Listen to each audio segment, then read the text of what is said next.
muchas gracias. Como les decía, buenas tardes, bienvenidos al Ateneo de Cádiz. Desde que nos invadió la pandemia, pues prácticamente todas las actividades pues las grabamos y bueno, pues ha venido para quedar esta nueva forma de hacer el trabajo, ¿no? De tal forma que luego subimos a nuestra página todas las conferencias y pueden ustedes visionarla cuando crean oportuno, cuando tengan ganas o cuando les parezca. Esta tarde la conferencia es la titulada La libertad en la sociedad digital, reflexiones, a cargo del doctor Diego Jiménez Benítez, que yo no voy a presentar, porque como todo el mundo conoce, él es vicepresidente de esta casa. Además, un puntal fundamental del Ateneo, es el que lleva posiblemente una de las partes más complicadas, junto con la representación, pues una parte complicada es hacer la agenda de este Ateneo, que como ustedes saben, pues tiene prácticamente actividades diarias desde que comenzamos el curso allá en octubre hasta que lo terminemos en junio, y coordinar todo eso pues es complicado.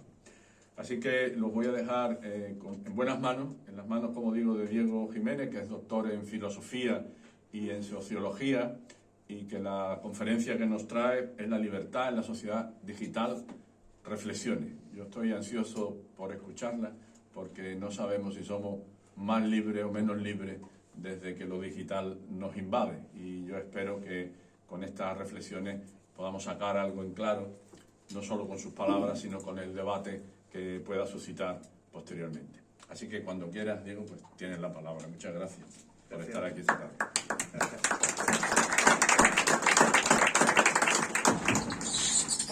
Me voy a poner aquí, ¿vale? Para no entorpecer.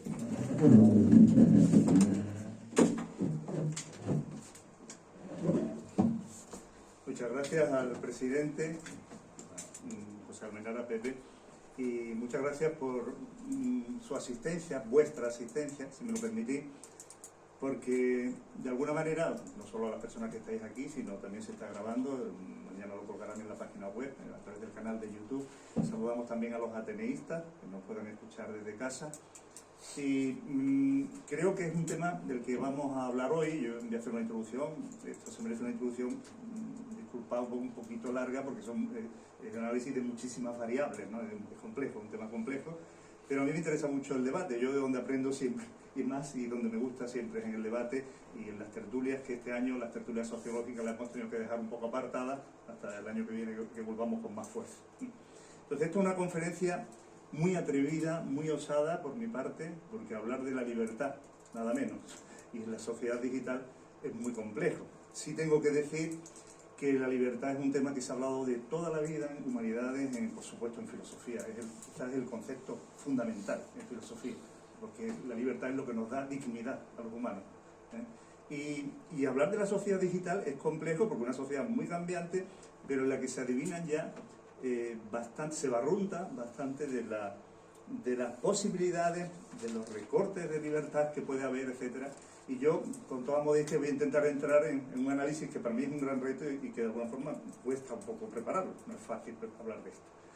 Empiezo, como siempre, y como nos gusta en España, y más después de un confinamiento en que precisamente ese texto ha funcionado y ha corrido por muchos sitios, esa idea idealista, romántica, de que la libertad, todo merece la pena por la libertad, la lucha por la libertad. Este es un texto que el Quijote, cuando vuelve, después de que se han burlado de él, una doncella, Isidora se ha burlado de él y tal, una de las dos o tres que se burlan de él, y vuelve a los campos, a los campos de la Mancha, y va con Sancho al lado, y le va diciendo esto que dice, el texto habla por sí solo: la libertad, Sancho, es uno de los más preciosos dones que a los hombres dieron los cielos.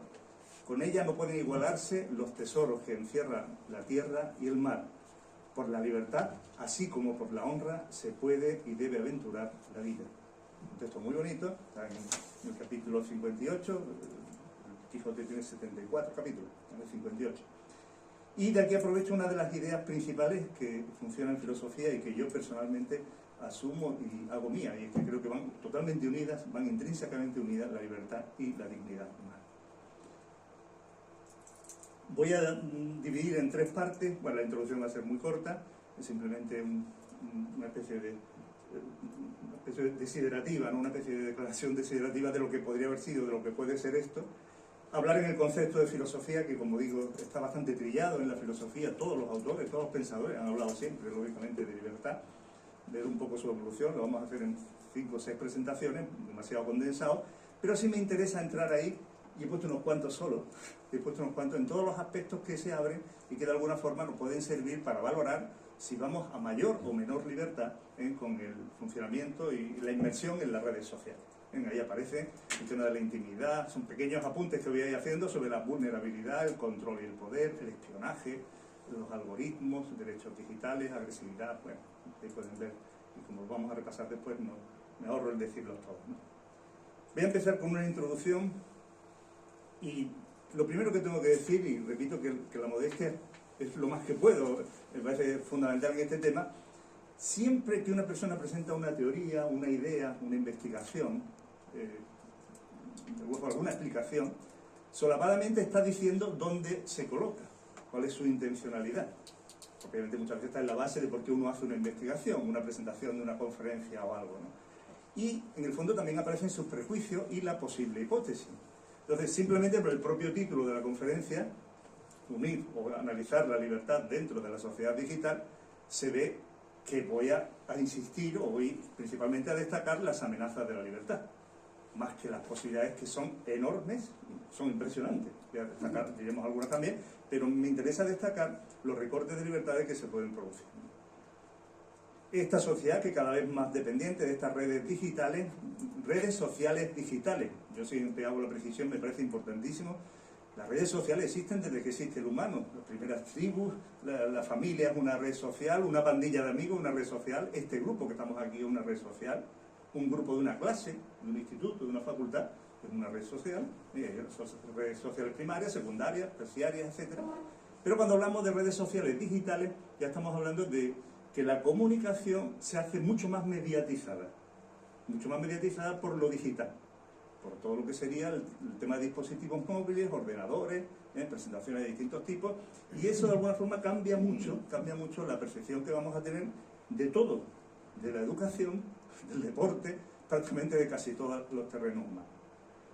Mi posicionamiento, como digo antes, no es tan claro de que hable solo de recortes, porque las redes vienen para quedarse, las redes sociales, y por supuestísimo que la nueva sociedad digital nos va a ofrecer muchas posibilidades de creatividad, de libertad, de humanidad, en muchísimos aspectos positivos, muchísimos. Pero lo principal sería que nos ayudaran en el ejercicio de la libertad a las 3 cosas básicas: tener mayor información, facilitar la decisión y la ejecución o la acción. Son las 3 fases principales cuando hablamos del ejercicio de la libertad.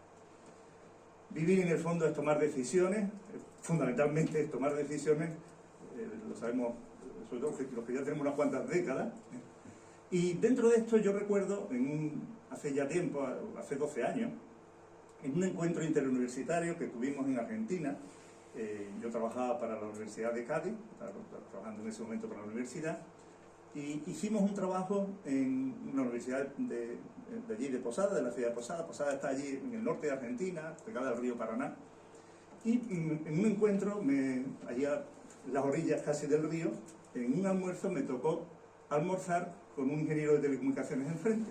Yo intento aprovechar cualquier ocasión para lo que puedo, y en este momento él estaba hablando de sus investigaciones, de lo que estaba haciendo, y que había empezado su tesis doctoral, y me dijo textualmente, y ya me dejó pillado, me dijo textualmente que él iba a su tesis doctoral le iba a hacer sobre la toma de decisiones en las máquinas.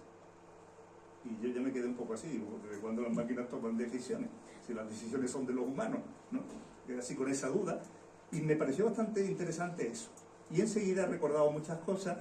Por ejemplo, Amelia, mi mujer, me dice muchas veces que yo discuto demasiado con el GPS, y es que el GPS se equivoca. Yo también, y más, pero que el GPS de vez en cuando nos manda a precipicio, y nos manda a distintos sitios y a calles. Entonces, muchas veces los sistemas informáticos de vigilancia, de ayuda, tienen sus limitaciones. Lo que es muy peligroso, bastante peligroso, es dejar en ellos las decisiones, que tomen las decisiones. aprovecho para hablar también, como buen futbolero, del VAR.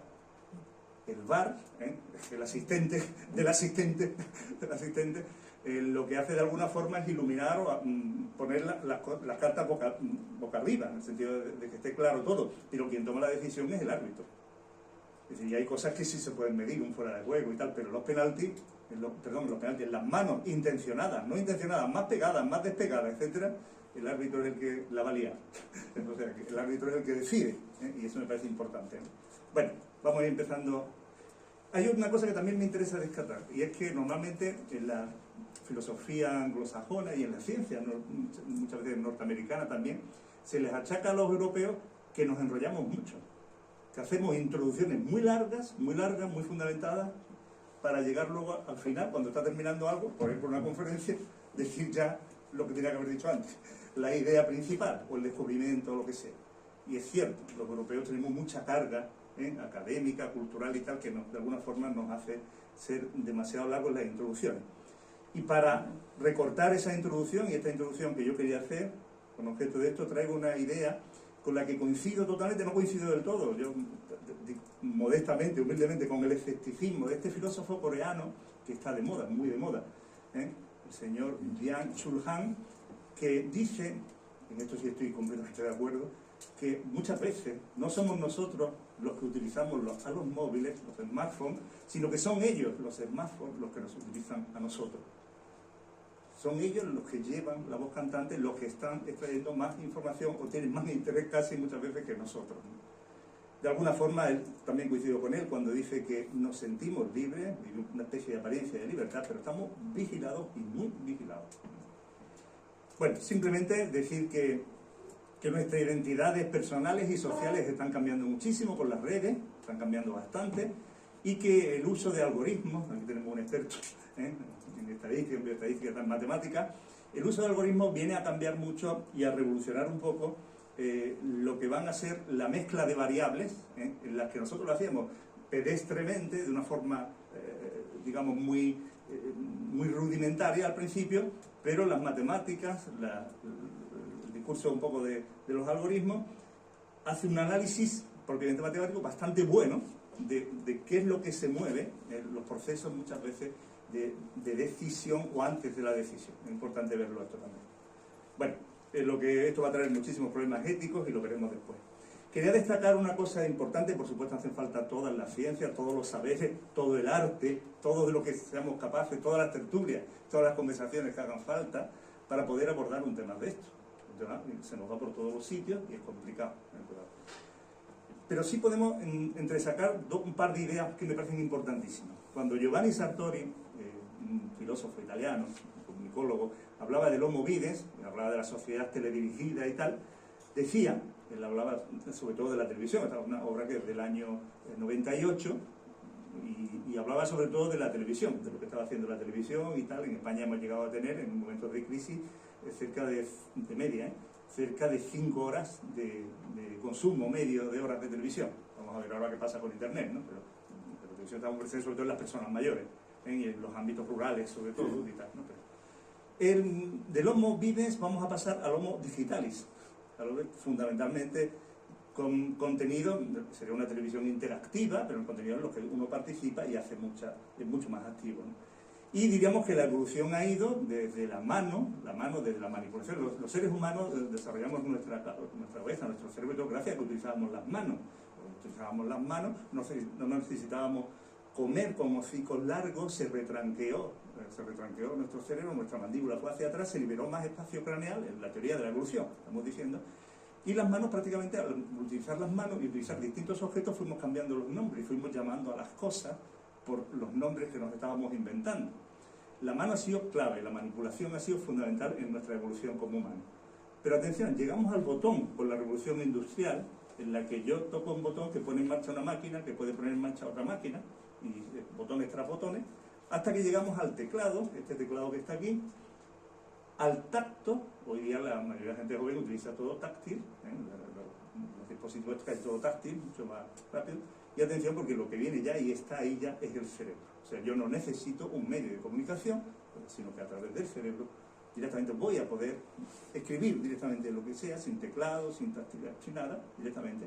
y seguramente podré hacer muchas cosas con el cerebro hasta el punto de que alguna persona pueda, incluso con el tiempo, leer mi cerebro.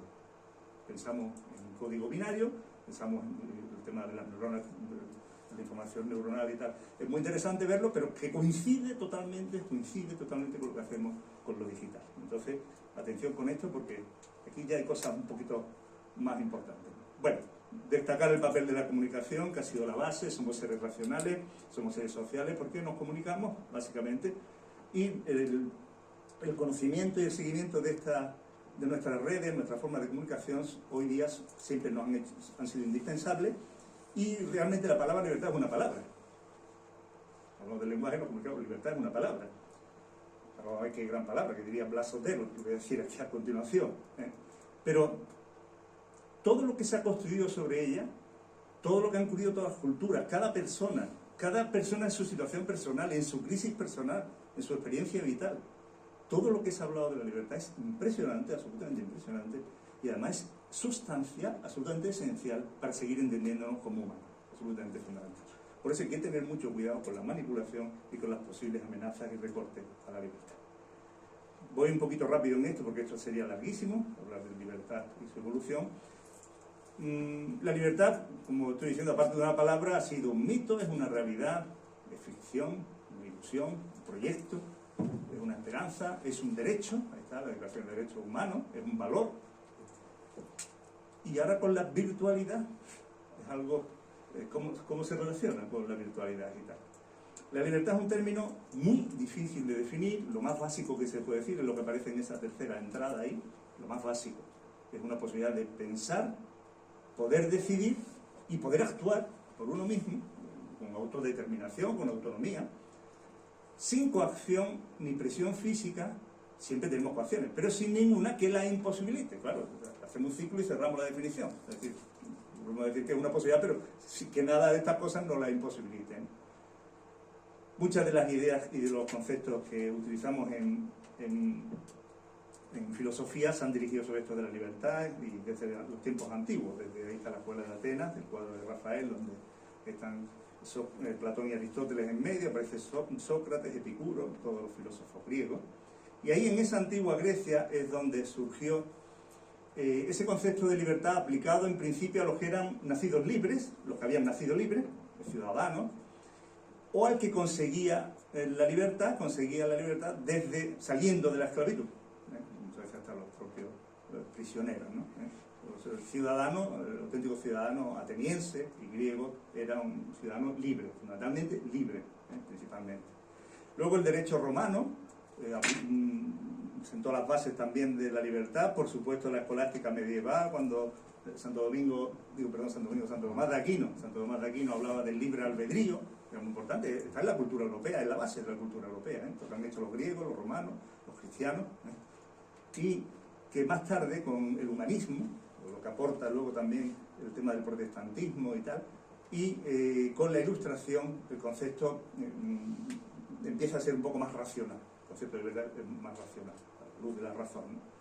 Ya en la época moderna, donde cuaja fuertemente el tema de la libertad, en el movimiento digital, la Revolución Francesa del 89, ahí aparece como uno de los valores principales, que luego será en la Declaración Universal de Derechos Humanos un derecho fundamental, básico. En la segunda mitad del siglo XX, que ha sido muy convulso, el siglo XX no hemos empezado mal tampoco este XXI, sobre todo esta segunda década del XXI y lo que llamamos de ahora, la tercera, la libertad, fundamentalmente donde se ha luchado y se ha afincado y se ha hecho más presente, ha sido fundamentalmente en el continente europeo, fundamentalmente, por supuesto también, hablando del continente, por supuesto en América del Norte y en muchos sitios, en Australia, montones de sitios, ¿no? Pero como continente en Europa, sobre todo, y otros valores que la han acompañado han sido la igualdad, la justicia, la democracia y la paz, ¿no? Evidentemente hay que hablar de Ucrania, ¿no? Y de la situación, porque todos estos derechos están siendo amenazados ahora en nuestro propio continente, ahora nos enteramos, pero están siendo amenazados de toda la vida y en todo el mundo, ¿no? Pero ya están esa amenaza muy cercana, bastante cercana, y hay que tener un recuerdo de esto. Bueno, la libertad significa esa actitud para saber autodeterminarnos, saber elegir, saber buscar la información que nos apetezca, y poder opinar, poder actuar, según nuestras propias ilusiones, nuestros intereses y tal, y es algo muy, muy inherente a nosotros, ¿no? Es una autoconciencia. Yo sé que soy libre porque pienso que soy libre. Es decir, es una autoconciencia, claramente. Hay momentos en los que me siento más libre y hay momentos en que no, ¿no? Y luego también es la base, por supuesto, de cualquier sociedad que quiera llamarse, decirse democrática. Es fundamental, la libertad.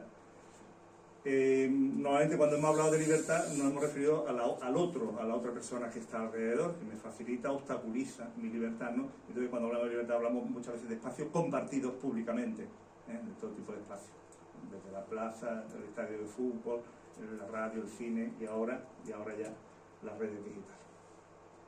Como decía, ahí está Blas de Otero, a mediados del siglo pasado decía: nos queda la palabra. Cuando la libertad, muchas veces yo decía al principio de la palabra, el problema, lo que nos interesa aquí es saber si la libertad se va a quedar siendo solo una palabra o va a ser la palabra. La palabra. Qué gran palabra, decía Blas de Otero a mediados del siglo pasado. Está en nuestra esencia, como he dicho antes, y está en nuestra dignidad. Es fundamental. A lo largo de la historia, no puedo entrar en este terreno, todos los tipos de libertad y clases de libertad que se han hablado. Una muy básica, muy general, es hablar de libertad negativa y de libertad positiva, la ausencia de coacción y la presencia de la acción, ¿no? de lo que se puede hacer y tal, y de la positiva, de equilibrio, etc., ¿no? Podemos hablar de libertad interna y externa y tal, pero la libertad siempre estará condicionada, no determinada, evidentemente no sería libertad, condicionada y algo limitada por leyes de todo tipo, físicas, naturales, o leyes políticas o consensuadas o convencionales, ¿no?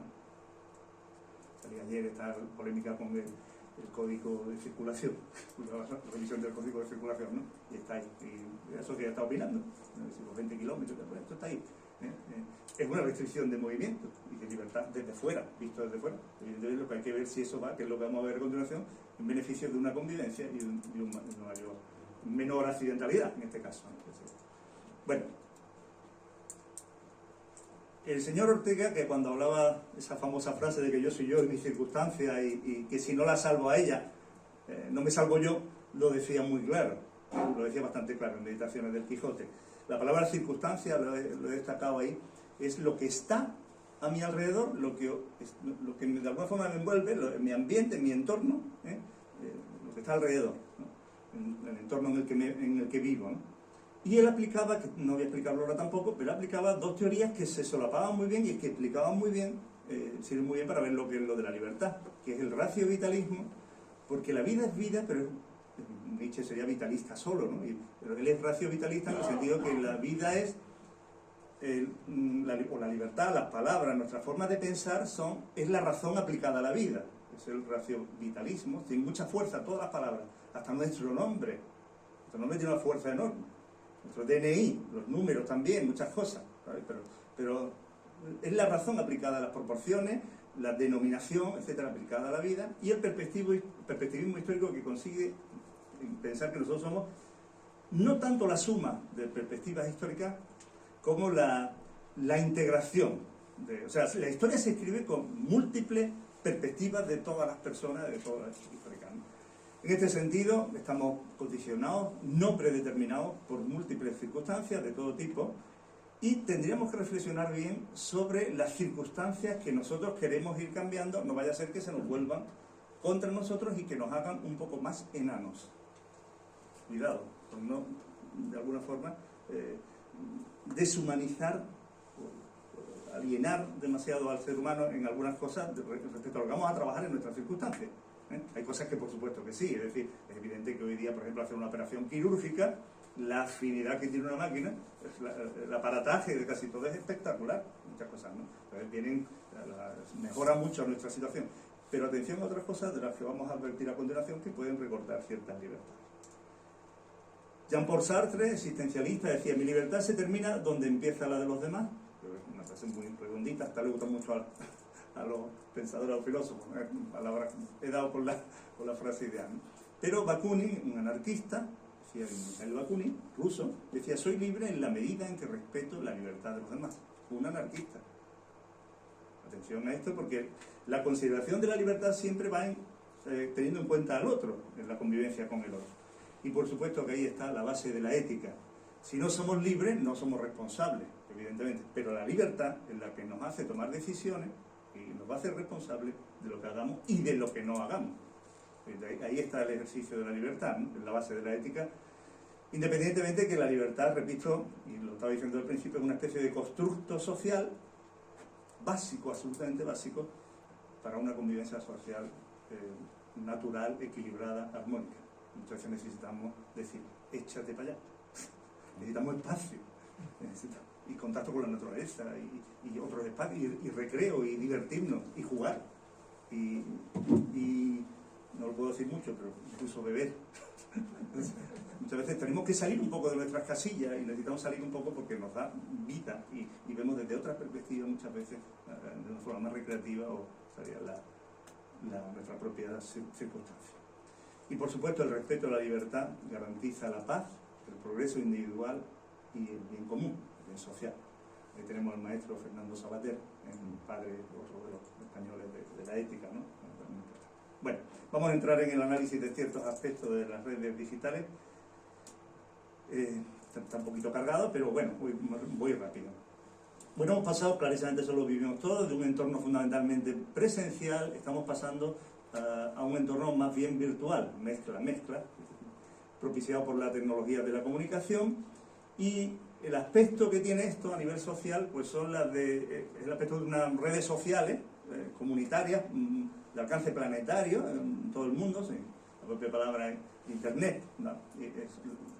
Son redes comunitarias públicas, en las que se producen todo tipo de relaciones sociales, y más que van a producirse, ¿no? Quien está detrás de todo esto, no lo sabemos bien, pero sí sabemos quiénes son un poco los responsables oficiales, económicos y tal, que están detrás. Son multinacionales de mucha implantación, Google, Facebook, esto que han girado hacia el metaverso, al que pertenecen WhatsApp, Instagram, que son también de Mark Zuckerberg, Amazon, Apple, Netflix, hay montones. A todas estas plataformas, diariamente, continuamente les cedemos muchísima información personal a cambio de servicios, prácticamente fundamental. Si no ofreces tú datos personal, prácticamente no te van a dar servicio. Y entonces los servicios que nos prestan son de todo tipo, pero fundamentalmente estamos en una sociedad de consumo, pues bueno, comunicación, relaciones, visualización, compraventa, promoción, incluso aglutinadora muchas veces de opiniones y de ideas también. Por definición, y por definición de red, las redes atrapan. Las redes atrapan, clarísimamente, ¿no? Y persiguen una intención. A cosa que no queramos llamarle redes, pero está muy claro, ¿no? Son plataformas de reclamo de datos, como estamos diciendo, que muchas veces se escapan de nuestro teclado, y que no sabemos ni dónde van a terminar, los desconocemos. A través de todo tipo de espacio virtual. Un chat, una web, el blog, aplicaciones de todo tipo. En España ahora mismo, en enero de este año pasado, el 2021, era un poco, como estaba un poco secado por el tema de la pandemia, ¿no? Pero el consumo de internet medio, de personas de 16 a 64 años, casi siempre se hace de 16 a 64, no sé por qué, en España ya dentro de nada somos más o ahí estamos, de 64 para arriba, ¿no? Casi. Pero siempre hay de 16 a 64, se considera la edad adulta, hasta que uno se jubila y tal, 6 horas y casi un cuarto, 6 horas y 11 minutos. Es bastante, si decimos que es media. Si decimos que es una media, es mucho. No sé, bueno, mucho comparado con de donde venimos, claro. Será más, va a ser mucho más, ¿no? Pero bueno. La información queda al alcance de todos. Una de las dudas, yo creo que de las cosas que hay que insistir es que lo sabemos todos perfectamente, que muchas veces nuestras conversaciones son muy horizontales, absolutamente horizontales, estamos en el mismo plano, son parciales, muchas veces autorreferenciales, todas, Instagram, WhatsApp, hablo de yo lo bueno que yo soy, continuamente me refiero a lo que yo he hecho y dónde estoy, son muchos autorreferenciales, ¿no? En ese sentido, son inmediatas, momentáneas, no permiten una reflexión serena, tranquila, y dificultan mucho también la constitución de una comunidad social más madura, más informada, precisamente por esa fragmentación de la que hacen mal. Tienen muchas ventajas, tienen muchos beneficios, pero los psicólogos lo tienen muy claro, los psicólogos sociales lo tienen muy claro. Y en sociología se estudia mucho también los problemas que está creando. Hay mucha fragmentación sociocultural, inadaptaciones psíquicas, a todos nos agobia el exceso de información, es exagerado el exceso de información, no podemos digerirlo, y por supuesto nos falta tiempo, nos falta mucho tiempo para lo que queremos, lo que nos ponen a nuestra disposición, ¿no? Estamos utilizando muchas reuniones virtuales, exclusivamente virtuales, hay cierto aislamiento físico, ambiental o natural, por supuesto mucho exhibicionismo, idealización de nuestra identidad digital. Aparecen muchas personas, normalmente las personas con autoestima desequilibrada tienen que hacerse notar siempre, y las redes es un espacio fantástico para eso. Muchas veces uno va a las redes, y lo vamos a ver a continuación también después y tal, hay de todo, la gente que insulta, la gente que no tiene, hombre, depende, es que esto de alguna forma cabreado que sea un momento y tal, no hablemos de Oscar ni nada, pero puede ser, hombre, en algún momento alguna cosa, no sé si tendrá o no tendrá justificación, pero es verdad que cuando aumentan tanto las vejaciones, los insultos, el hablar mal de la gente y tal, Internet lo favorece de mala manera, lo favorece muchísimo, ¿no? Entonces eso ocurre mucho. Y luego el peligro también de divulgar mucha información personal. Todos sabemos que estar conectado no es lo mismo que estar comunicado. Y vamos a hablar de algunas cosas prácticamente tocándolas un poco de pasado. Por ejemplo, el tema de la intimidad a mí me preocupa muchísimo. Siempre me ha ocupado el tema de la privacidad, porque en sociología es fundamental y en lo que es nuestra dignidad humana es fundamental tener un terreno de intimidad y privacidad. En sociología, cuando estudiamos al principio, bastaba aquí, se hablaba de que para que hubiera un grupo social bastaba con que hubiera 3 personas, 1 y 2 que hablaran mal de él. Era fundamental. El cotilleo se ha utilizado muchísimo, y también las apelaciones y las acusaciones, los chivos expiatorios, todo eso. Estos son recursos sociales que funcionan muchísimo y que hacemos un abuso de eso. Bueno, en esta sociedad muchas veces actuamos, tenemos distintos comportamientos como observadores pasivos. Podemos ser usuarios simplemente, estamos buscando alguna cosa, consumidores, clientes, podemos crear nosotros contenido y ser ciudadanos bastante activos también. Es difícil encontrar propiamente dentro de las redes digitales las estructuras de poder, la verdad de los contenidos, que a veces es complicado. El periodismo se ha convertido en una labor bastante difícil, bastante complicada, la verdad, complicado. Y por supuesto también el hacer un seguimiento de nuestros datos, de qué datos nuestros están ahí para utilizarlo a través, que van a utilizar otros a través del Big Data o los macrodatos, ¿no? Los datos masivos para la gestión. Hay que tener cuidado con esto, todos estamos muy tranquilos, todos tenemos nuestra historia clínica, no sabemos dónde termina nuestra historia clínica, está ahí de momento, parece que está bien reservado todo, está ahí, pero muchos datos, muchísimos datos están ahí. Además nosotros nos vamos construyendo, normalmente un poco más adolescentes y tal, gente que tenga normalmente asignaturas pendientes o mucho recorrido por delante, nos creamos identidades digitales diferentes. Eso es lo que viene ahora. Cuando venga el metaverso, va a venir el alter ego, va a venir el otro yo, va a venir otro tipo de tema complicado, porque va a haber mucho desdoble de personalidad y cosas de este tipo. Bueno, van a aparecer muchas amenazas a nuestra intimidad, a nuestra privacidad, y todos tenemos que poder ejercer nuestro derecho a la autodeterminación digital. También es importante que podamos ejercer nuestro derecho al olvido. Eso se dice mucho, es muy importante también, ¿no? Que siempre esté el rastro de lo que uno haga, de lo que uno diga. Incluso no nos permite el cambio, si lo normal en una persona humana es cambiar, y cambiar de registro muchas veces y hacer distintos actores. Persona que viene de sonar a través de personajes, desempeñamos distintos personajes y distintos roles sociales toda la vida. En nuestra familia de una forma, en el trabajo de otra, en las aficiones de otra. Somos personajes de muchas cosas, del teatro que es la vida, ¿no? El teatro que es la vida. Y entonces hay que tener cuidado muchas veces con no poder ejercer o presentar lo que nosotros queremos, ¿no? Sin ninguna duda, puede existir terreno de intimidad, pero no existe la privacidad en Internet. En Internet, en el sistema digital que se ha creado, no existe la privacidad. En esto coinciden prácticamente casi todo el mundo, precisamente por la propia definición y por lo que es, en esencia por lo que es, ¿no? Estamos continuamente, cualquier cosa que hagamos, nuestras búsquedas, nuestra navegación, cualquier decisión que tengamos de informarnos pasa por dejar huella, ¿no? Y esto es importante. Y ahí entrarán intereses de todo tipo, ¿no? Dice Jesús Briones Delgado, que ha escrito este libro, La humanización de la era digital, que estar conectado equivale a que nos controlen o nos intenten manipular.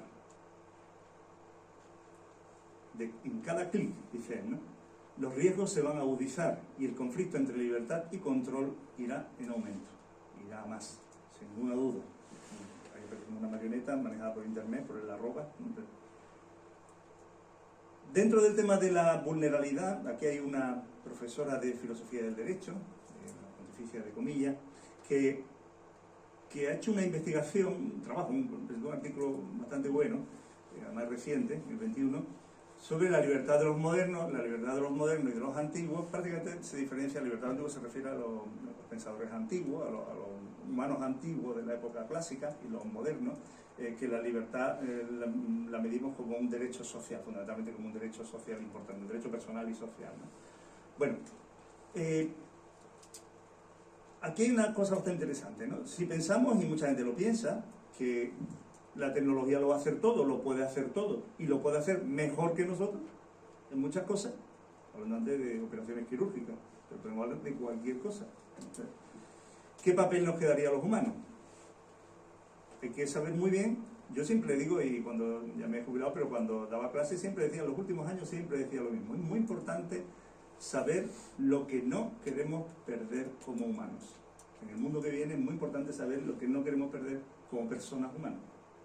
Qué cosas valoramos y que no queremos, y que en la vida van a poder sustituirnos las máquinas. Eso es muy importante. Jugar en ese terreno es muy importante.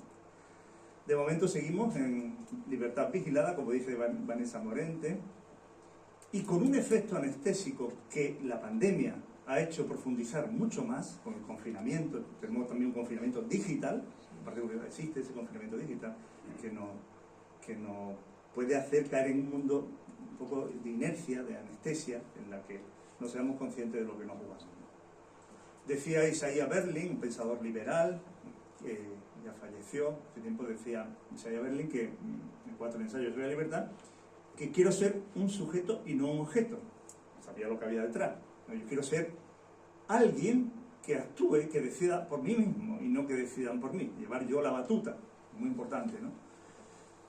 Y esto de alguna forma se pilla un poco con las dos cosas que exige cualquier sociedad. Cualquier sociedad exige siempre lo mismo, ¿eh? Yo quiero ser libertad dentro de mi casa es libertad, pero por favor que nadie entre, y que yo tenga mi llave, que yo en mi casa, seguridad, queremos seguridad también. Todo el mundo reclama libertad y seguridad.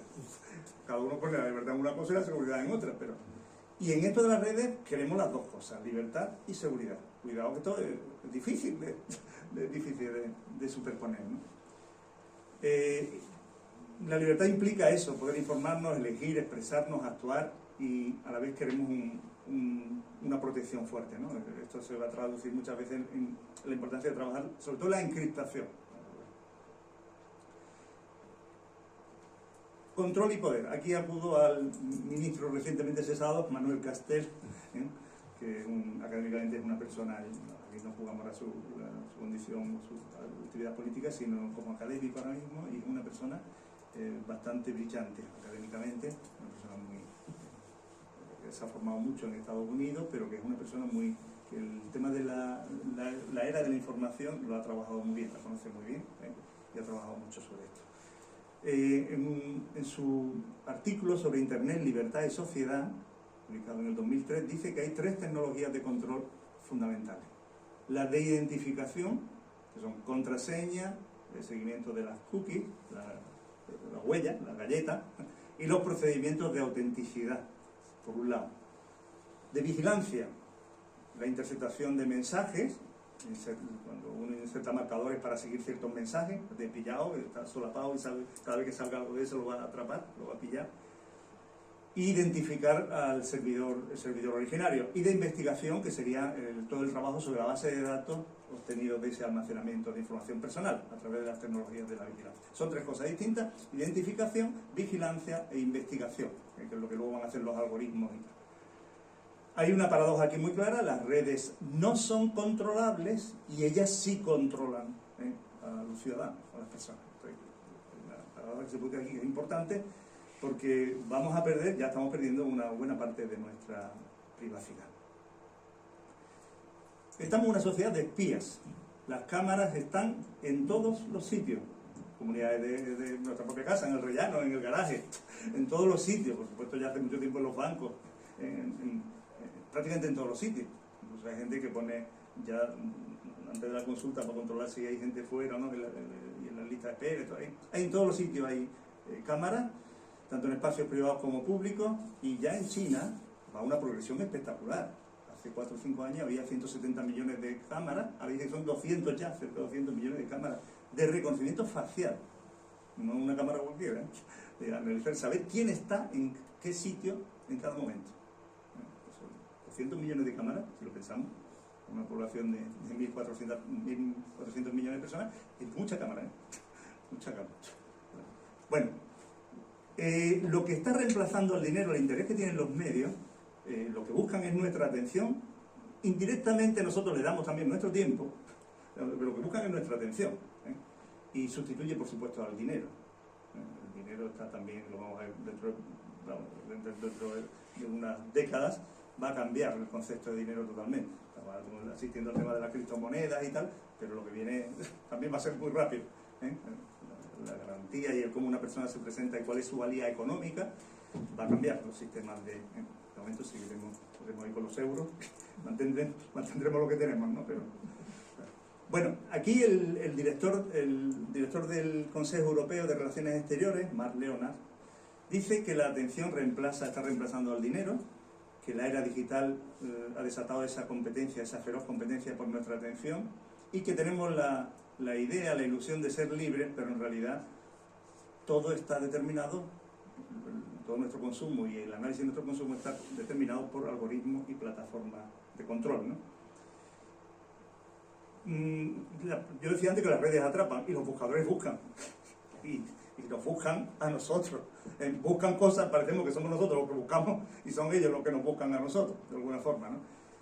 Traigo aquí un ejemplo clarísimo. Bueno, ahí está, los que más se utiliza con diferencia es Google Maps, dentro de Google mucho, ya mucha diferencia Bing, Yahoo y tal, pero ¿cómo geolocalizaron a ese quinto general ruso que mataron el viernes? Los ucranianos. Una llamada, desde un sitio, una llamada no segura, desde un sitio rápidamente, claro, y era un general ruso, y que tendría su sistema, pero efectivamente estaba en un terreno de nadie, estaba en una zona en la que no había buena cobertura, y lo mataron, ¿no? Por el tema de siempre con una llamada de teléfono, simplemente. Bueno, aprovecho, me ha venido perfecto hoy porque hoy estaba en todos los medios, Santiago Userón, Juan Perro, la banda de Juan Perro. Este es un compositor, es un cantante que estudió filosofía también, que hoy presentado, hoy salió en los informativos, ha presentado un libro que se llama, un disco nuevo que se llama Libertad. Y es una persona muy fina en sus análisis, y una persona que está en el mundo y que sea. Y fijaros el texto que está aquí, lo que he puesto yo de mi cosecha es esas 2 comillas del tiempo. Pero el texto es de él, ¿no? De una entrevista que le hicieron en La Razón hace el mes pasado prácticamente. Y si en la revolución industrial, esta es una respuesta de él, era la energía del trabajo, ahora está en disputa la energía mental del espectador, el tiempo, la atención y la disposición para el consumo y el voto, para reaccionar como audiencia desde un punto de vista estadístico.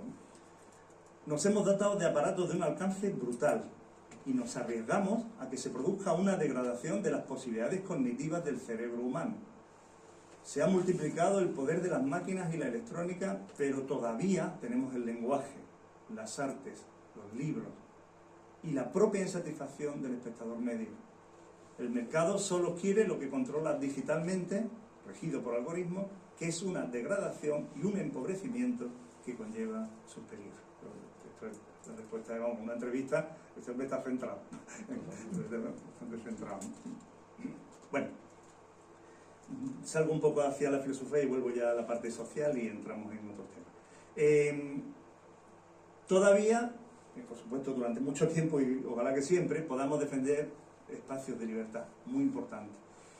Utilizando las propias redes, ¿no? Utilizando los propios medios tecnológicos, ¿no? la defensa del software libre, que esté abierto, dispuesto, y programas que de alguna forma protejan nuestra privacidad y nuestra libertad. Estamos todavía muy verdes, absolutamente verdes en esto, todo muy lento, lentísimo, entonces, estamos muy expuestos todavía, pero lo principal es saber funcionar y saber encriptar contenidos con el tiempo. Tengamos siempre presente, como decía Francis Bacon y Thomas Hobbes, el ilustrado Thomas Hobbes, que el conocimiento es siempre poder. El conocimiento es poder. Quien tiene la información tiene el poder. Y un conocimiento, Francis Bacon, la traducción es, puede valer la información, la ciencia, el saber, ¿no? El conocimiento es el poder, ¿no? Y esto los profesionales de la política lo saben bastante bien, porque el control de la información es la base del poder. Quien tiene la información tiene el poder. Hacienda. ¿Está claro? O sea, fundamentalmente, digo, técnicamente, en la información que maneja el tema económico, pero cuidado con esto, porque gobiernos más vastos, o sea, más autoritarios, más fundamentalistas, más dictatoriales, utilizan ese uso de la información para imponer su dictadura, ¿no? sus dictaduras, ¿no? En ese sentido es muy importante en los países cada vez más ir manifestando cuáles son los derechos digitales, qué derechos digitales vamos a tener, Ahí hay mucho juego, ¿no? Tomás de la Cuadra Salcedo, que fue ministro en este país, del PSOE, catedrático emérito de Derecho Administrativo, ¿no? de la Carlos III, participa en muchos debates sobre esto de los derechos digitales, ¿no? Recientemente también, en diciembre, estuvo en uno de la Fundación Ramón Arece y luego ha hablado con neurobiólogos, está hablando con gente muy interesante, con expertos en tecnología, pero el aparato administrativo, el aparato del derecho, es lo que él pone en valor. Y entonces él decía que la tecnología está creando nuevos espacios de conflicto que exigen replantear cuáles son los límites de los derechos. Cuáles son los derechos. Y esa carta de derechos que sacó el gobierno, que de momento es una declaración de intenciones, no ha cuajado todavía como una cosa contundente, está ahí, una declaración de intenciones que sacó un poco precipitadamente, pero hay que sacarlo ya y hay que ir sacando textos de este tipo, en julio del 21, es una carta de derechos digitales que intenta responder a esto, ¿no? Debemos ampliar mucho la frontera del derecho y sobre todo ahora que viene la neurotecnología, ¿no? El tema cerebral y tal. Bueno, es importante también la desigualdad que se va a crear. Todos sabemos que siempre ha habido, estamos diciendo, si la información es poder, hay gente con mejor información y con más información que otra. Y es una desigualdad enorme, que es una sociedad muy fragmentada. Y por supuesto que la habrá si tenemos individuos, personas aumentadas tecnológicamente. Personas aumentadas tecnológicamente son ya casi seres biónicos. Es que tengamos todo tipo de dispositivos cuando empezamos a incorporar las tecnologías dentro de nuestro propio cuerpo. Entonces se va a crear otro tipo de desigualdad que es importante. La gente que tiene medios económicos y que puede acceder a dispositivos de muchos tipos y los que desgraciadamente no van a poder hacerlo, ¿no? Normalmente cuando la tecnología avanza, las sociedades crean mucha desigualdad. Casi siempre ocurre eso. Los listos siempre se aprovechan, claro, y los que están mejor situados, claro, normal. Bueno, al principio, curiosamente, Internet parecía que iba a ser un espacio de libertad, que iba a ser, lo es, ¿no?, en muchos sentidos, pero aparecen continuamente poderes de todo tipo, monopolios económicos, burocracias administrativas, políticas. Aparece el control ideológico, la corrección política. Siempre existe la corrección política, porque claro, el gobierno tiene el poder y trabaja mucho la información también. Y cualquier gobierno que exista va a utilizar eso. Y siempre ha habido, por supuesto, en las dictaduras, vamos ya, muchísimo más, ¿no? Y eso favorece mucho la desinformación, ¿no? Detrás de todo eso está la desinformación. Los ciudadanos, como dice que decía antes, Jesús Briones, no somos más libres con Internet. Cada día que pasa, es una afirmación el libro es curioso, el libro de la humanización de la era digital. Cada día que pasa, la libertad se restringe más para los ciudadanos. Hay mayor espacio de control de los ciudadanos. Hay que tener cuidado con esto, que no nos ahogue demasiado y que la cosa vaya poco a poco. Ahí simplemente en la ilustración, veis ese dibujo de Forge, cuando empezamos a estudiar informática, aquellos años 80, últimos de los 80, ¿no? Se estudiaba informática, pasando por el Internet, que era Internet, cómo se centraba en Internet práctico y tal, hasta que estamos llegando a los homos digitales que decíamos antes, ¿no? Ese libro es muy interesante también, ese libro de Miki Moratalla, ¿no? Esto, la última vez que estuve hablando aquí de ideología y tal, toqué un poco este tema, del tema de la polarización, la agresividad. Es evidente que los medios favorecen la polarización social, clarísimamente, ¿no? Y la replican, porque uno busca a los que piensan igual que uno. En general ocurre así. Entonces eso va un poco agudizando, vuelcas de tuercas, ¿no? Podemos decir, y evidentemente se posiciona uno más y es fácil que haya polarización en campos en los que antes a lo mejor no había tanto. Puede haber, o sea, el campo de las polarizaciones. Es verdad que se crea mucha agresividad social, insultos, descalificaciones, etc. Mucha desinformación también, utilizada, ¿no? A propio intento, la fake news. Hay agencias de fake news, casi todos los países tienen la suya, Los que empezaron con esto fueron los rusos. Y unas cuantas en San Petersburgo, precisamente había unas cuantas, edificios enteros dedicados a esto, a crear fake news, ¿no? Noticias falsas. El tema de las plataformas, normalmente el diálogo, la palabra, la comunicación, lo que intentamos hacer siempre, casi todos, es intentar aprender del diferente, escuchar del diferente. Para eso uno dialoga y coloquia y escucha. Y entonces, muchas veces cuando nos alineamos solo, por lo mismo hay que tener cuidado porque las plataformas pueden agudizar esto, ¿no? Curioso esto, lo he traído porque yo no me la he leído, pero estaba leyendo el otro día una cosa sobre la ilusión de la comunicación y me apareció una encíclica del Papa, que era, está el 3 de octubre, el día de San Francisco de Asís. Entonces decía, Francisco saludaba, decía fratelli tutti, ¿no? Hermanos todos, o algo así. Y entonces el Papa sacó una encíclica que era así, se llamaba así, ¿no? Sobre la fraternidad y tal. ¿Y qué asesores tiene el Vaticano? ¿Qué asesores tiene el Vaticano? Siempre los ha tenido, científicos, políticos, sociales.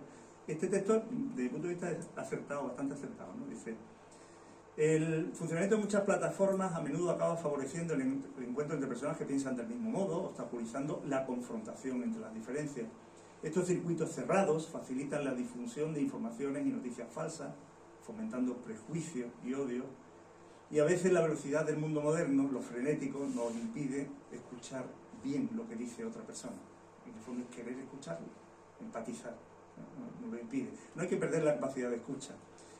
Cúmulo abrumador de información que nos inunda no significa más sabiduría, porque la sabiduría no se fabrica con búsqueda ansiosa por internet, ni es una sumatoria de información, cuya velocidad no está asegurada. La libertad, pone abajo del todo, es una ilusión que nos venden y que se confunde con la libertad de navegar frente a una pantalla. El papel un poco también de la Iglesia, de advertir de los peligros, de lo que venga y tal, pero me parece acertado, me parece un texto bastante. Y en cuanto al tema de los populismos, que en España pues hemos entrado también, en los países latinoamericanos muy frecuentes, hace ya mucho tiempo, pero en España hemos entrado recientemente en una dinámica un poco de cierto populismo, de cierta demagogia. Es normal, repito que tiene que ver mucho con el uso de los medios, y hay gente que lo usa bastante bien, los medios digitales, ¿no?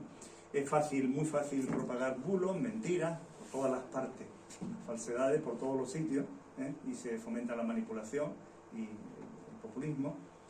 Y muchas veces se inventan ficciones políticas, realidades paralelas que le interesa a la facción política o al bando político de turno.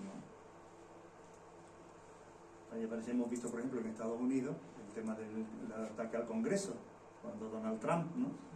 Aquí en España también hubo algo de tomar los cielos cuando vallaron en la parte de las Cortes, ¿no? Allí en la carrera de San Jerónimo y tal, cuando vallaron y tal. Aquí, bueno, aquí también ese comentario que dice: no cerremos el Congreso, nido de ratas. Está claro, en Perú.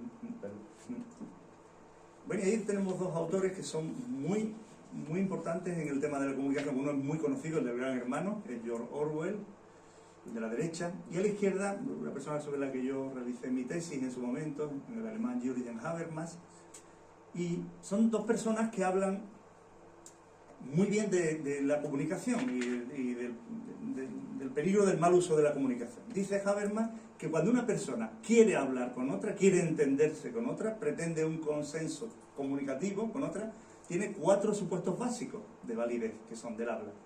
Que sea inteligible. Yo no voy a hablar contigo si no te voy a explicar algo que tú me vas a entender, vamos, que sea inteligible. Es lógico que sea inteligible. Que sea verdadero, recto Rectitud y veracidad. Son dos cosas distintas. Muchas veces la verdad o veracidad puede estar en la intencionalidad. No ser literal, sino estar en el fondo. Decimos palabras muchas veces, digamos, no exactas, que no definen la realidad tal, pero por cariño, por no hacer daño, o por hacer una cosa más llevadera, etcétera, utilizamos el lenguaje de vez en cuando con un poco de...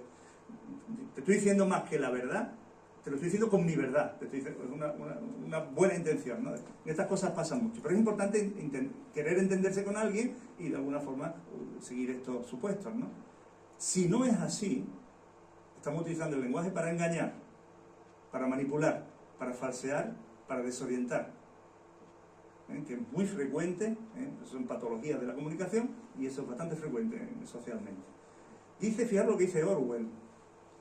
Nosotros estamos en ello ahora porque estamos conociendo mal. Orwell lo decía a mediados del siglo pasado, 1950. Dice, el propio concepto de verdad objetiva está desapareciendo del mundo. Lo que va a pasar a la historia, pero la historia no es el que vaya a pasar a la historia y no vamos a olvidar, todo lo contrario, lo que va a pasar fehacientemente a la historia son las mentiras. Las mentiras son las que van a pasar a la historia. Él denunciaba en un libro, El poder y la palabra, el lenguaje político de verdad, el uso perverso del lenguaje político y dice que la verdad siempre ha sido revolucionaria. Un montón de textos, un montón de libros, sagrados y no sagrados, la verdad siempre ha sido revolucionaria, ¿no? Y él decía que la verdad con el tiempo se convertirá cada vez más en un acto revolucionario. Voy terminando. Las redes digitales nos ofrecen también otra posibilidad, una posibilidad nueva, diferente, que no le gustaría nada al filósofo Platón, cuando Platón decía que la verdadera ciencia era pasar de la apariencia a la realidad, ¿no? Del mundo del mito famoso de la caverna, de la apariencia de la imagen engañosa y tal, ese cine en blanco y negro, de ahí pasar a la luz del sol, ¿no? A los volúmenes, a la alegría, a la vista, a la realidad, ¿no? Al auténtico ser, ¿no? Si confundimos apariencia y realidad, cambiamos un poco lo que ha sido nuestra historia de no solo de las humanidades, sino de la ciencia. Cuidado con esto, Hay muchas dudas, la ciencia se basa, Pepe lo sabe muy bien, en el método científico. Esto viene un poco prácticamente de la época del siglo XVI, había la revolución científica, pero ya Newton fue perfecto, pero bueno, pues venía ahí un poco, Galileo es fundamental, y tiene unos pasos muy claros. Tiene unos pasos bastante claros. Pero cuidado ahora con la publicidad de resultados y de cosas y tal. No suficientemente, cuando no está suficientemente contrastado una cosa, ni suficientemente protocolizado el tema y se va a utilizar, se va a hacer continuamente. Cuidado que van a aparecer muchas cosas como científicas que no lo son, que no han seguido ese proceso serio de esto, ¿no? Como todo, por ejemplo, con el mundo irreal que viene, digamos, lo que podemos hacer es un Photoshop a lo bestia. No cambiar una manchita, cambiar una cosita. Cambiarnos. Nosotros mismos. El alter ego, el otro yo, el que viene ahora con el metaverso, eso de tú poder meterte en plataformas virtuales, en entornos, está todo relacionado, entornos virtuales, lo que tú vas a hacer, lo que tú quieras. Jugar, ligar, lo que tú quieras. Lo que quieras hacer, prácticamente todo. Tú vas a presentar un yo diferente, puedes presentar un yo diferente al que eres, al que te he presentado físicamente y que aquí está, digamos a pelo. Entonces, esto es complicado, viene ahí, está ahí, y entonces hay que tener mucho cuidado porque esa idealización del Photoshop puede traer muchos trastornos de personalidad. Los adolescentes están, los pobres, bastante liados con esto, bastante. Voy terminando. De siempre el señor Marx hablaba del fetichismo de la mercancía, hablaba de la cosificación, la alienación. Cuando interesábamos al sistema, le interesábamos solo por nuestro trabajo. El trabajo era la esencia del hombre, pero al final nos convertíamos en mercancía. Nosotros mismos nos convertíamos en una mercancía porque le interesó al sistema como una pieza del engranaje, no como persona. Entonces venía en el marxismo cuando se hablaba. Cuidado con esto porque en el mundo que hay detrás de estas multinacionales que llevan esto y tal, pueden utilizarnos, pueden cosificarnos y utilizarnos como producto, como si nosotros fuéramos el producto. La mercancía ha cambiado. De hecho, nuestros datos se los intercambian, se los venden, van de uno a otro. De momento los datos, a ver qué va con el tiempo, ciertos datos. Hay que tener cuidado con esto porque de ser clientes, de ser consumidores, de parecer que llevamos la iniciativa, podemos ser nosotros mismos, convertirnos en productos. En definitiva, nos podemos convertir en seres más dependientes, menos libres. Lo del WhatsApp es otro tema que está aquí, que es muy claro, sabemos todos, además lo estamos viviendo, lo que es la adicción al WhatsApp. Ya tiene un nombre, ya existe la apnea del WhatsApp, la apnea, que es la ansiedad que te genera el no estar permanentemente comunicado, o no estar en esa pérdida del teléfono, que nos agobia de mala manera, sobre todo cuando la cosa es un poquito más compulsiva, suele ocurrir también más a los adolescentes. A los niños está pasando un poquito lo mismo. Se crea mucha ansiedad cuando no podemos utilizar el dispositivo móvil, ¿no? La comunicación como quisiéramos, y que crea mucha desmotivación. Perdemos también un poco de autonomía, de soberanía en nuestras decisiones, y en el fondo es como si hiciéramos un pacto con un diablo digital. Siempre se habla del pacto con el diablo, bueno, que sea un mal menor, que sea no sé cuánto. Hacemos un pacto con el diablo digital porque el que estamos aceptando parecer ser ciudadanos autónomos y soberanos, ese cambio, para terminar siendo unas marionetas, una simple marioneta en Internet, ¿no? Hay que tener cuidado con esto.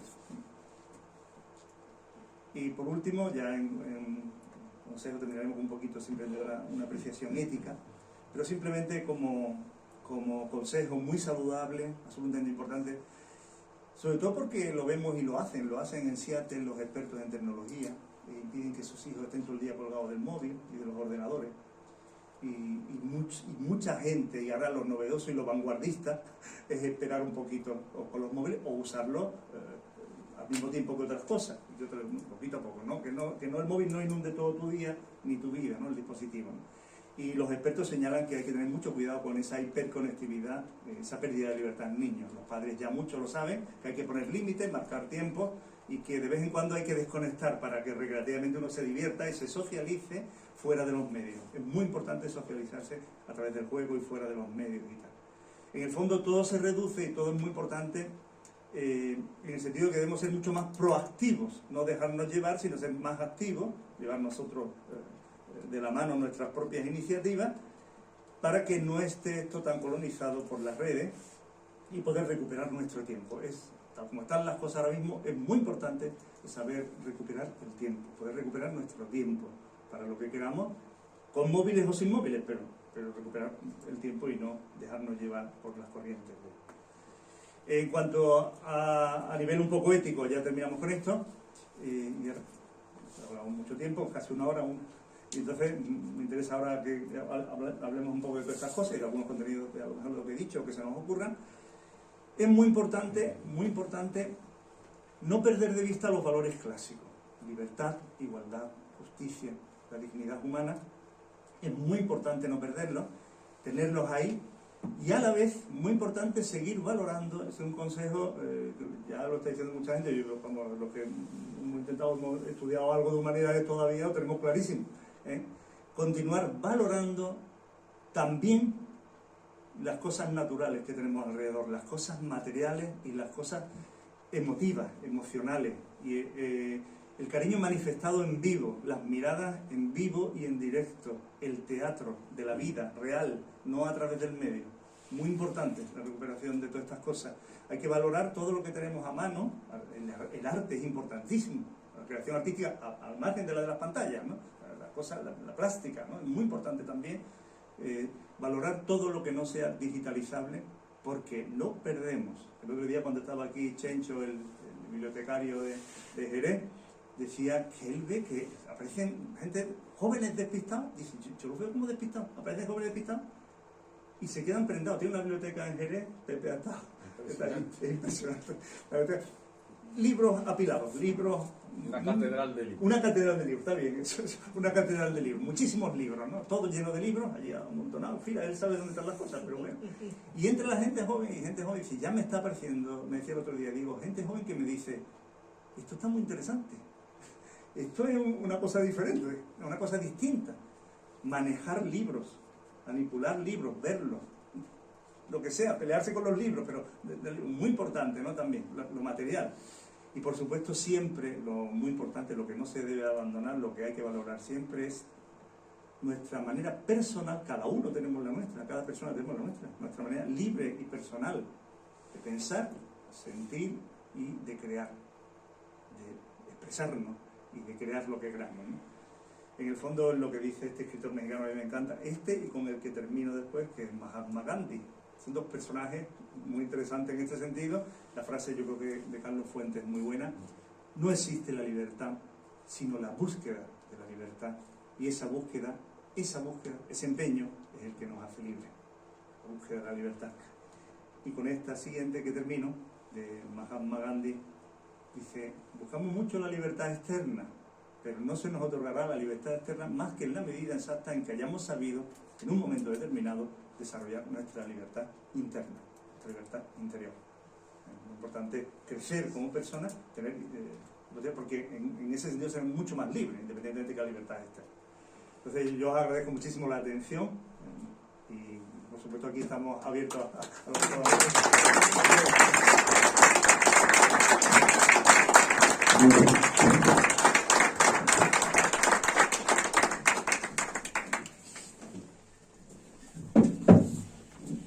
Muy bien, Diego. Muchas gracias por tu acertada, pertinente y brillante conferencia. Yo creo que has abierto bastantes elementos, has puesto bastantes elementos encima de la mesa para discutir, para reflexionar, ¿no? Como buen filósofo, si un papel juegan los filósofos en la sociedad es el hacernos pensar, ¿no? Con sus reflexiones, ¿no? Y con su pelea continua, su discusión continua con diferentes teorías o con diferentes autores, ¿no? Se pelea hasta con Google Maps, ¿no? O sea que está bien. En definitiva, bueno, ustedes la palabra ahora, si tienen algún comentario, alguna reflexión, alguna pregunta que hacerle a Diego, pues... O hacernos entre todos, ¿no? O hacernos entre todos, que estamos seguros que será creativa y constructiva. Y Teresa, creo. ¿Teresa? Claro, lo has pintado de una manera que es lo que todo el mundo ya se comenta, que no sabemos cuál va a ser el final, porque esto es más y más y más. Y hace unos días leí yo un artículo en el periódico, no puedo decirte el nombre porque no estoy segura quién era, que dice que le preguntaron a Albert Einstein que cómo sería la Tercera Guerra Mundial. Y ¿lo has leído tú? ¿Lo leíste? Sí. Entonces el contexto dice, no sé cómo será la Tercera Guerra Mundial, dice, pero lo que dice es que la cuarta será con piedras y palos. Así era, eso dije también. Yo no quería ser no sé si ha dado esa impresión, seguro que la ha dado. Yo quería hablar sobre todo de recortes de la libertad y de amenazas, lo he dicho desde el principio, pero tiene muchísimas ventajas. O sea, digamos que esta conferencia ahora mismo, con permiso, con la media de edad que tenemos aquí, procede. Con gente joven, a ver, probablemente hubiera que destacar más aspectos positivos, tiene mucho recorrido por delante, nosotros lo vemos desde de las décadas que nos acompañan y nos ven desde detrás y tenemos ciertos recelos y sabemos cómo son varias cosas y cómo es el sistema económico y cómo funcionan las cosas, ¿no? Pero a la gente joven siempre, yo lo tengo muy claro, yo he dado toda mi vida clase con gente joven, el mensaje debe ser positivo, siempre positivo. Es decir, van a tener muchas ventajas, ya las tienen. La intensidad con la que están viviendo los jóvenes respecto a nosotros con su edad, es tela, ¿eh? Es bastante, en todos los sentidos, de viajes, de información, de relaciones, de viajar a Europa, viajar donde quieran, ¿no? O sea, han tenido muchísimos medios, la gente que haya podido, ¿no? Pero el entorno digital a ellos les va a favorecer muchas cosas, pero desde nuestra perspectiva, y ese es el legado que tenemos que tener las personas mayores con los jóvenes, que no perdamos más de la cuenta. Cuidado, que como yo decía, que lo importante es saber lo que no queremos perder como humanos, porque el enemigo acecha siempre. O sea, pero que hoy hay muchos medios, ¿eh? Hay muchos medios. ¿Alguna pregunta más? ¿Alguna reflexión? ¿Algún comentario? Por allí. Carolina. Sí, volviendo al concepto de libertad, que nuestra generación, que no ha vivido tanto en lo que es el tema digital, porque quiero hacer un comparativo, si me lo permitís, el concepto de libertad, lógicamente, que teníamos, venía limitada, digamos, por la responsabilidad de educación que nos han dado las generaciones anteriores, y luego con lo que nos hemos encontrado en el mundo cuando hemos querido desarrollar nuestra propia libertad, que hemos tenido las limitaciones correspondientes. Y no me voy a meter en ningún ejemplo, porque si no, nos levantaríamos en un mes. Y yo lo que veo es la comparativa, que es a lo que quiero ir con la gente joven de ahora, que es la que está, lógicamente, usando más todo el tema de desarrollo tecnológico, que las limitaciones se les pone la propia desarrollo tecnológico que está ahora mismo existiendo. ¿Qué opinas tú de eso, Diego? Claro, es que la verdad es que depende, como tú dices, depende del plano en que nos coloquemos el tema de la libertad. Yo he hablado, claro, de la libertad un poco fundamentalmente a nivel tecnológico, de lo que posibilita o no puede. Claro, si yo hablo del tema de lo que ha sido la lucha social por la libertad, eso es interesantísimo en este mismo país, en este, no hay que ir muy lejos, y muy reciente, y desde el régimen anterior hasta ahora, la verdad es que los espacios de libertad que se han ganado son impresionantes. Yo diría que España, nuestro país, es probablemente uno de los países, si no por supuesto entre los 5 primeros, si no el que más, segundo o tercero en muchos espacios de libertad y de legislación. De los que más del mundo. De los que más del mundo. Yo creo que sí. Y el tema que hemos vivido todos y esta generación es que el cambio ha sido muy rápido. Pero normalmente es el signo de los tiempos, todo va muy acelerado. Y si hay más medios, más acelerado todavía. Todo muy rápido. O sea, cuando tú haces ciencia ficción y dices, bueno, esto va a ocurrir dentro de 30 o 40 años. No, esto va a ocurrir dentro de 5 años. Estamos pensando que lo que estamos hablando del tema cerebral, que eso está allí, eso está ahí, perdón. Ya tenemos gente que está potenciando su sensibilidad, ¿verdad? Hombre, eso tiene, si me permite decir, eso tiene una parte positiva. Yo es que pienso que la libertad es un constructo social.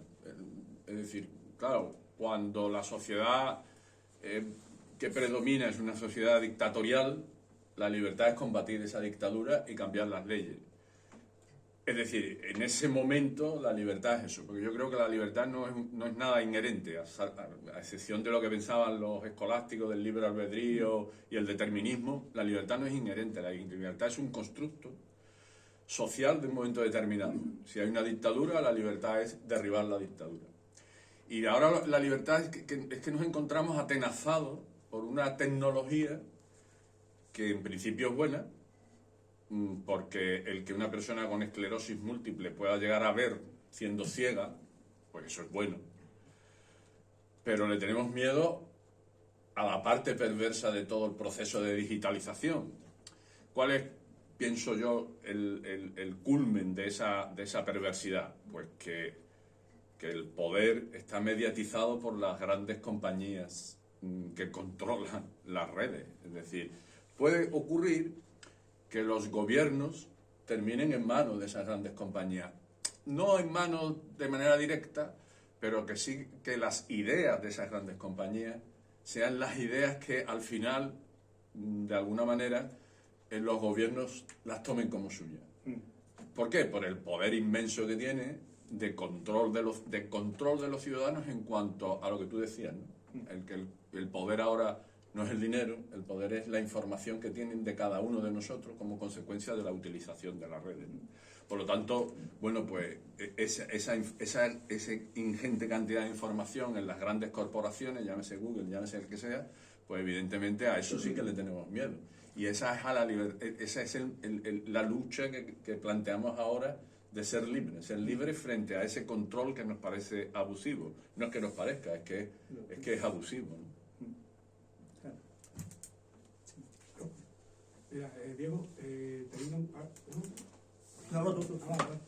en cuenta los avances que está habiendo en la informática y cómo estamos viendo que la acumulación de la información se está duplicando, triplicando, cuadriplicando prácticamente en cuestiones de décadas, incluso menos,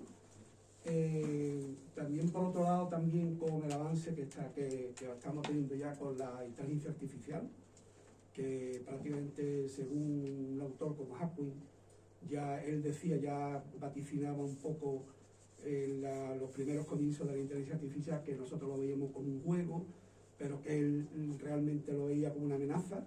Y teniendo en cuenta también lo que has comentado del desarrollo del algoritmo, todo el desarrollo tecnológico que nos va a venir ya, ¿crees tú que algún día, o sea, incluso hay un autor que habla, tiene un libro que se llama Sapiens, si lo conoce, Sí. y tiene un segundo tomo que es el Homo Deus, donde la tesis suya es que dice que nosotros vamos a perder el control del control informático, el control de esto que nos espera, y nos vamos a tener que fusionar con las máquinas para poder acceder a ese control. Es decir, ¿piensas que, por ejemplo, con la inteligencia artificial puede, de alguna manera, como tú decías, restringir la capacidad de decisión, de la toma de decisiones? Es decir, estamos en un mundo donde vamos a terminar abocados a ser totalmente fulminados por el control de la inteligencia artificial. O sea, ¿de qué manera se puede poner control a eso? ¿Quién está planteando eso? ¿O eso realmente el poder lo va a terminar asumiendo como algo suyo? Sí. Hay que tener, buena pregunta, hay que tener mucho cuidado con lo que se está aplicando ya en muchas cosas que no sabemos. Por ejemplo, en el tema del derecho se está utilizando, incluso en los sistemas penitenciarios se está utilizando, en Barcelona ya lo han hecho, el usar a través de algoritmos la posibilidad, estudiar la posibilidad de que una persona reincida si sale a la cárcel, con ciertas variables, etcétera, con cierto de eso del propio comportamiento de la persona y estadísticamente con lo que suele funcionar, ¿no? Entonces hay cruces de ese tipo que te predicen, es que el problema es que te predican el comportamiento, tu comportamiento, eso es lo complicado. Entonces, claro, el problema es como tú dices, ¿vamos a meter las máquinas en todo? Es que ahí está el tema, es decir, ¿qué terreno de alguna forma nos reservamos nosotros para el tema de la toma de decisiones? Está claro que el algoritmo mezcla las variables estupendamente, supongo 100.000 veces mejor que nosotros y mucho más, muchísimo mejor que nosotros, está claro. Y te puede dar la mejor opción, fuera de los sentimientos, la creatividad, lo que tú has mamado de tu familia, fuera de muchas cosas, fuera de lo que te hace ser humano.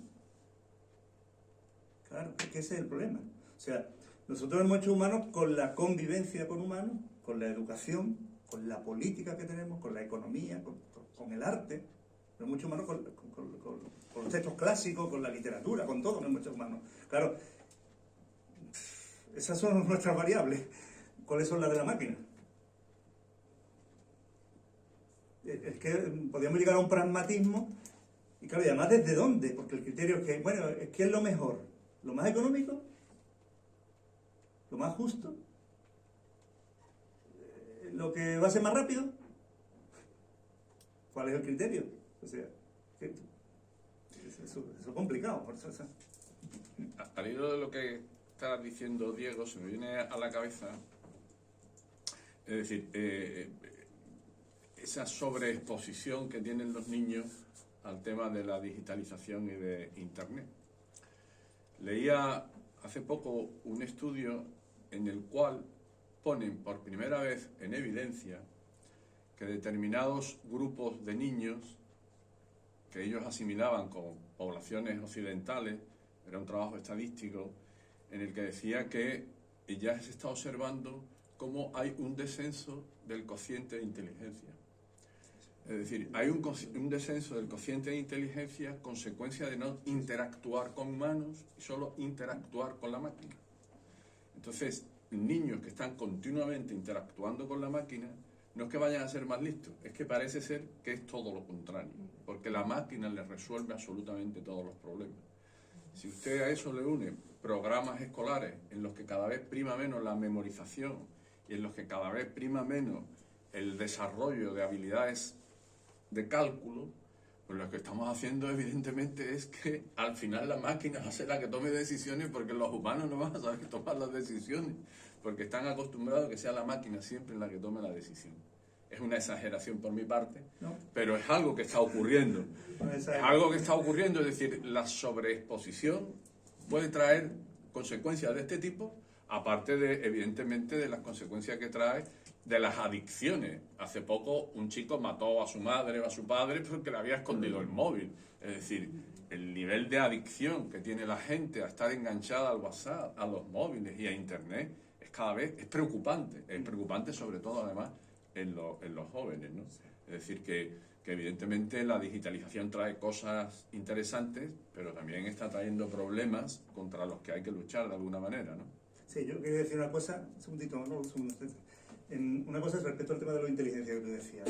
Clásicamente los cocientes de inteligencia medían clásicamente 5 pruebas, que era la parte matemática, la parte de la fluidez verbal, la visión espacial, 4 o 5 pruebas. Cuando aparece la teoría de la inteligencia múltiple de Gardner y tal, aparece hasta 8 tipos de inteligencia y más, y lo más. Y entonces habla de inteligencia musical, de inteligencia artística, de inteligencia digamos, en relación al intercambio social, también, claro, todo eso es muy importante, porque jugando se desarrolla la inteligencia, pero jugando con otros yo igual, no jugando con una máquina que yo no sé quién está detrás. Cuidado con eso, sino con otras personas que están en un plano parecido al mío. Ese es propiamente el juego, como tal, en el que no domina a alguien sobre otro, sino...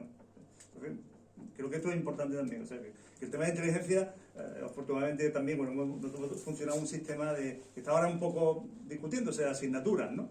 Incluso la OI hablaban de cambiar la calificación, en vez de numérica ahora, ¿no? Sí, para quitar las calificaciones. Cosas de ese tipo, ¿no? Bueno, todo eso está en revisión, pero efectivamente el problema es que nosotros como humanos no hemos desarrollado nuestra inteligencia y todas nuestras habilidades sociales en convivencia con los demás, desde la cueva hasta ahora. Ahora... ¿Estamos con esto? No, Manolo. Y Joaquín ahora, Manolo. Sí. Manolo, sí.